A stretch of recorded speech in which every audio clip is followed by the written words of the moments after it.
Watukufu Timwezini, maraba ivomlionawas. Bonsoir à tous et merci de nous retrouver pour ce nouveau journal. Zigidzo Raziki Ambeli Leo, rectorato Mavuna ya umsomo, kademaika hajangwa ya kueneseza ilikoli wa ibuhavasa, na wade ya Alzheimer ya koeledziwana leo, mahabari armoi gidzolatru. Et dans les titres de ce mardi 21 septembre, près d'un mois après la rentrée, c'est l'heure du premier bilan pour le recteur.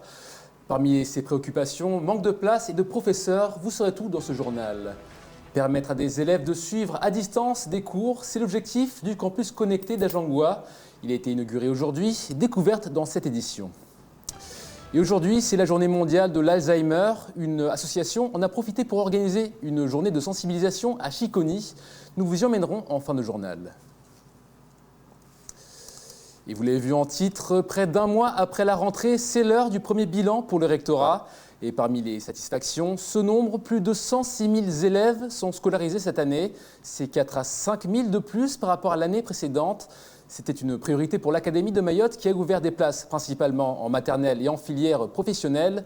Cependant, le bilan n'est pas tout à fait rose et beaucoup reste à faire, notamment en termes d'infrastructures et d'attractivité du personnel.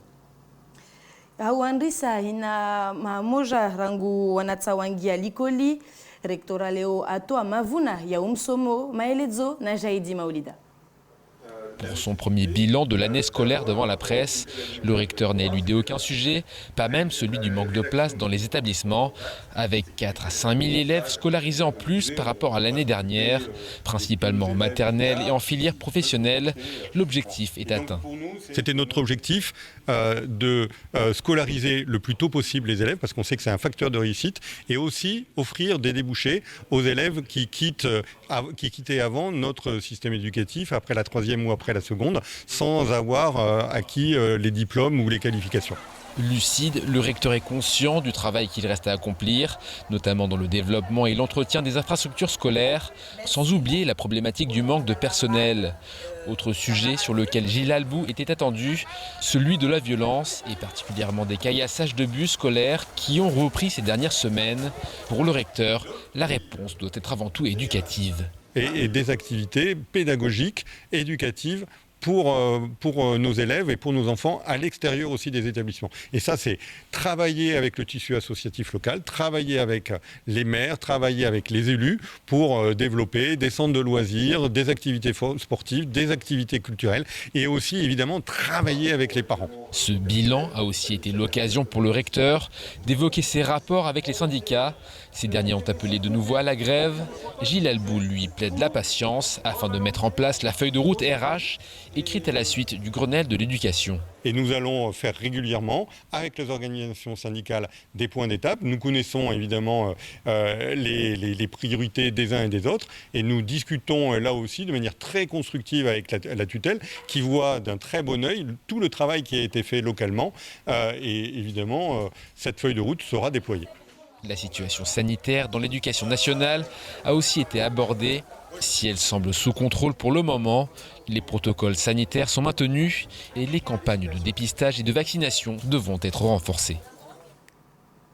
El Malkia Gilles Albou recteur ya Maore ajiviwa na umavuna ya handa ya umsomo maana umuhimu wa para wafanya umuhimu wa kota waifanye waangeza wanazoni likoli beraha sijiviwe ya nguvu maana vwa nyingi tena za lazimu zifanyishie ilazimu ripare likoli zangina na mafundi nera hazo za shashi. On parle d'éducation et de santé, direction le collège de Koualé où un centre de vaccination a ouvert depuis hier. Effectivement, en 2 jours, c'est près de 400 collégiens qui ont reçu leur première injection. Ce n'est pas la première fois qu'un centre de vaccination éphémère est installé dans un établissement. En effet, 2 centres d'injection sont ouverts chaque jour dans 2 établissements scolaires différents. Cela fait partie de la stratégie des autorités pour vacciner un maximum de volontaires dès 12 ans, avec bien sûr l'autorisation de leur tuteur légal. On écoute à ce propos le préfet de Mayotte, Thierry Suquet. C'est un enjeu important dans cette période de vacciner les jeunes à partir de l'âge de 12 ans, qui font maintenant partie de ceux qui ont accès au vaccin. On ouvre 2 centres par jour dans 2 établissements différents qui nous permettent de vacciner auprès des collégiens et auprès des lycéens. Et là, on est venu à Collet parce qu'on a d'excellents résultats et on voulait comprendre pourquoi. Et on a compris, en fait, on a une mobilisation à la fois des équipes enseignantes, des équipes de l'éducation nationale et la mobilisation des parents d'élèves et un grand enthousiasme des enfants. Alors aujourd'hui, nous avons 40% de la population cible, c'est-à-dire des plus de 12 ans qui est vaccinée et 28% de la population totale. Mais vous voyez que sur la cible, on a bien progressé avec 40%. Il faut qu'on continue cet effort et voilà, c'est pour ça qu'on ouvre des centres tous les jours. Et on reste dans l'éducation avec le campus connecté qui est opérationnel. Cette nouvelle bâtisse permettra aux étudiants mahorais de suivre à distance des formations qui n'existaient pas encore sur le département. Son inauguration a eu lieu ce matin à Ajangwa en présence de l'ensemble des acteurs qui ont œuvré pour sa création. Basi jeli la kupara msomo ya Faransa behatu maore inde jitihadi ya ikadema na campus connecté leo wakaajangwa pare waenese zo madzaza fanishia mahabari na jaidi maulida.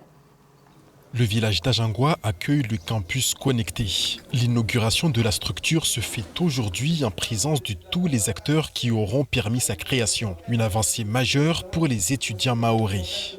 Leo unu wakati utoke tumone tarehe ya Maore campus connecté yonzia ya permete wanazoni wapare bahali wajasome mona urutuba formations yo mona université zangina bara ya maji campus connecté permete pia wanazoni washinde wapostule bali watsaha mona universités proposer formation à distance na mbeleo de watu wengeza zi offre ikiamba kwa kila maore apare bahali wosoma astambihe amutspara bakiahe. Le campus connecté prend place à l'ancienne MJC de Ajangwa. Si la bâtisse a été rénovée, à terme, ce sont dans de toutes nouvelles infrastructures que les élèves pourront venir étudier. La chance que nous avons eue, c'est que nous avons pu tout de suite contacter le maire de Dembéni pour qu'il nous mette à disposition cette MJC. Et donc la deuxième phase arrivera effectivement que puisque la CADEMA est porteur de ce projet Campus Connecté, que nous puissions avoir nos propres bâtiments à nous. Et nous avons fait des recherches effectivement de foncier. C'est en cours de finalisation, nous prendrons bientôt une délibération qui va se prendre avec les élus communautaires pour que nous puissions acheter ce foncier. Dès ce jour, le campus connecté est ouvert au public et peut accueillir une dizaine d'étudiants. La CADEMA ambitionne dans les 5 années à venir d'augmenter progressivement le nombre de places disponibles et appelle les autres communautés de communes à faire de même et eux aussi à avoir leur campus connecté. Riparo irongoa CADEMA iafilia swafi na chungo za patana na izombo za interneti hauju wasonauri iyo de imaisha ya meso vavo demana watia ilikolio madzaina wanazoni 10 de walio vavo MJC ne elmwalkia waslinda wapare inyumba yao pare wakiar mwalikoli yastawi. On continue Ivan. Oui, tout à fait, Yousra. Avec les femmes et l'intercommunalité de Petite Terre qui porte une nouvelle zone d'activité économique, donc l'écoparc des Badamiers. Le projet prévoit une cuisine centrale, une déchetterie, une station d'épuration, des entrepôts, des bureaux ou encore un lycée de la mer. Pas moins de 30 millions d'euros seront nécessaires pour les travaux qui ne devraient pas débuter avant au moins 2 ans. Écoutons le directeur de l'EPFAM qui nous parle des différentes phases à venir. Aujourd'hui, c'est le projet, on ne peut pas décider de décréter un projet et puis dire j'arrive, je construis. Non. Aujourd'hui, donc, il y a quand même malgré tout un certain nombre de phases. La première phase, c'est bien de valider administrativement ce projet. Et dans la phase administrative, il y a un temps qui est relativement, c'est celui donc, de l'évaluation environnementale. Donc c'est aussi dans ce cadre-là que le public va être à nouveau concerté par rapport aux éléments du projet. Nous avons déjà commencé à travailler sur l'étude d'impact, donc elle sera affinée, elle va être transmise prochainement à la mission donc, régionale d'évaluation environnementale, qui est plutôt installé national, on dira, qui est au niveau de la métropole, qui va évaluer l'impact du projet et vérifier qu'il va demander certainement des compléments qu'on va être amené donc à réaliser. Un peu comme ce qu'a fait l'aéroport. Exactement. La piste longue avec ce sont des procédures classiques d'aménagement. C'est ça. Mais qui ont un temps relativement long. Et maintenant, place au reste de l'actualité en bref de ce mardi 21 septembre, Yusra. Haukuchi libibila Covid ilisenda na uvungua hatu ARS atoa maelezo zae za nani za watu na umuhimu ya uchama kapoti au na opori watu wasande sushanga na ipatante yao tu Leslie Vimene. Les chiffres de l'épidémie continuent de baisser sur le territoire. Après 5 semaines de hausse, cela fait 2 semaines que la tendance est à la baisse. Du 11 au 17 septembre, 106 cas de Covid-19 ont ainsi été confirmés parmi les patients domiciliés à Mayotte, soit un taux d'incidence de 37,9 cas pour 100 000 habitants. Le taux de positivité redescend à 1,9%. 4 patients sont actuellement hospitalisés au CHM, dont 2 en médecine et 2 en service de réanimation. Si nous sommes encore loin de la vague du début d'année, l'ARS rappelle que le virus circule toujours. Elle ajoute qu'afin de nous protéger au mieux, il est nécessaire de continuer à appliquer les gestes barrières et le protocole sanitaire, que le soit en famille, au travail ou dans les lieux publics. La baisse des indicateurs épidémiologiques ne doit pas faire baisser la vigilance. Enfin, l'Agence régionale de santé appelle également toutes les personnes éligibles à la vaccination à se rendre dans l'un des 20 sites de vaccination présents sur l'île. Ma contraception, mon choix, c'est le nom de la nouvelle campagne lancée par l'ARS et le réseau périnatal de Mayotte. L'île est le territoire avec le taux de fécondité le plus important de France. En parallèle, Mayotte est le département français où les femmes ont le plus recours aux IVG. Face à ces chiffres, l'ARS et le REPEMA ont décidé d'agir car le recours à la contraception est encore trop faible sur l'île. Difficultés d'accès, manque d'informations, idées reçues, précarité économique, organisation sociétale de l'île, autant de déterminants qui expliquent cet état de fait symbolisé par un chiffre. À Mayotte, seulement un tiers des 18-24 ans a recours à un moyen de contraception. Pour tenter d'inverser la tendance, la campagne va être soutenue et mise en œuvre par les pouvoirs publics, les collectivités, les professionnels de santé, le rectorat, les entreprises ou encore le réseau associatif de proximité. 4 axes majeurs ont été identifiés, parmi lesquels la mise en lumière du rôle des hommes, en insistant notamment sur la question de la responsabilité partagée. L'inquiétude grandit face aux conséquences de la hausse du prix du fret maritime. Un conteneur au départ de Chine coûterait 3 900 $ en juin 2020. Le même conteneur coûtait 7 000 $ en décembre 2020. Il est facturé aujourd'hui 15 000 $. S'ajoute à cela l'augmentation des prix des matières premières et leur rareté. L'augmentation des tarifs est aussi liée à la dépréciation de la monnaie chinoise face au billet vert. Dans ce contexte, tous les secteurs sont touchés. À Mayotte, le gérant des magasins Balou, Safdar Balou, explique qu'un téléviseur de 32 pouces vendu 179 € en juin 2020 l'est à 299 € aujourd'hui et sera probablement à 350 € au mois de décembre. Pourtant, sa marge n'a pas bougé. À La Réunion, pour limiter la casse, la CCI a réuni les importateurs, les collectivités et les services de l'État pour prendre des décisions visant à limiter les droits de douane, les frais de débarquement, la redevance portuaire, l'acconnage, les frais de port ou encore minimiser l'octroi de mer en modifiant l'assiette de calcul. Reste à savoir si les lignes vont aussi bouger à Mayotte. Nous l'évoquions vendredi, le maire de Mamoudzou a décidé d'agir pour désengorger le chef-lieu. À partir du 1er octobre, une circulation alternée sera imposée les lundis et mardis. Une mesure qui divise et qui sera expérimentée durant 3 mois. Elle concerne uniquement ceux qui ne vivent pas à Mamoudzou, mais qui doivent y rentrer de façon régulière. Je vous propose d'écouter Fatima Msoueli qui évoque l'importance de se mobiliser collectivement pour en finir avec les embouteillages et leurs conséquences. Notre mesure, notre démarche est vraiment de lancer ce message auprès de toute la population qui rentre dans le Grand Mamoudzou pour que chacun à son niveau puisse contribuer sur cette démarche de pouvoir désengorger le Grand Mamoudzou. Quand je dis le Grand Mamoudzou, c'est tout le territoire parce qu'aujourd'hui, nous on agit à l'échelle de l'agglomération de Mamoudzou, mais si on fait le constat, c'est le cas partout sur notre territoire. Donc si on ne prend pas chacun sa responsabilité à son niveau pour être force de proposition des pistes de solutions, nous continuerons à être observateurs sur ces situations.